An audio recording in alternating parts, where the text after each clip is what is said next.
Now when Balaam saw that it pleased the Lord to bless Israel, he did not go as at other times to seek to use sorcery, but he set his face toward the wilderness. And Balaam raised his eyes, and saw Israel encamped according to their tribes, and the Spirit of God came upon him. Then he took up his oracle and said, The utterance of Balaam the son of Beor, the utterance of the man whose eyes are opened, the utterance of him who hears the words of God, who sees the vision of the Almighty, who falls down, with eyes wide open.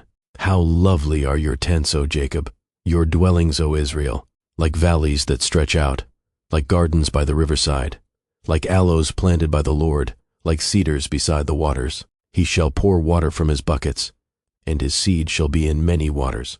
His king shall be higher than Agag, and his kingdom shall be exalted. God brings him out of Egypt. He has strength like a wild ox. He shall consume the nations, his enemies. He shall break their bones and pierce them with his arrows. He bows down. He lies down as a lion, and as a lion, who shall rouse him? Blessed is he who blesses you, and cursed is he who curses you. Then Balak's anger was aroused against Balaam, and he struck his hands together. And Balak said to Balaam, I called you to curse my enemies, and look, you have bountifully blessed them these 3 times. Now therefore, flee to your place. I said I would greatly honor you, but in fact, the Lord has kept you back from honor. So Balaam said to Balak, Did I not also speak to your messengers whom you sent to me, saying, If Balak were to give me his house full of silver and gold, I could not go beyond the word of the Lord, to do good or bad of my own will. What the Lord says, that I must speak. And now, indeed, I am going to my people. Come, I will advise you what this people will do to your people in the latter days. So he took up his oracle and said, The utterance of Balaam the son of Beor, and the utterance of the man whose eyes are opened, the utterance of him who hears the words of God, and has the knowledge of the Most High, who sees the vision of the Almighty, who falls down with eyes wide open. I see him, but not now. I behold him, but not near. A star shall come out of Jacob.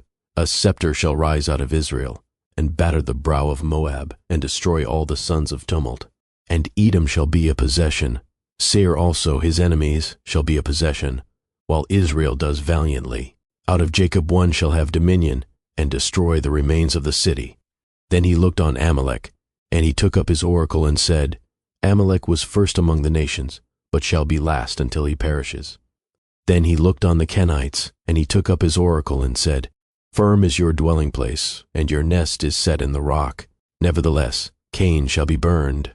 How long until Asshur carries you away captive? Then he took up his oracle and said, Alas, who shall live when God does this? But ships shall come from the coasts of Cyprus, and they shall afflict Asshur and afflict Eber, and so shall Amalek, until he perishes. So Balaam rose and departed, and returned to his place.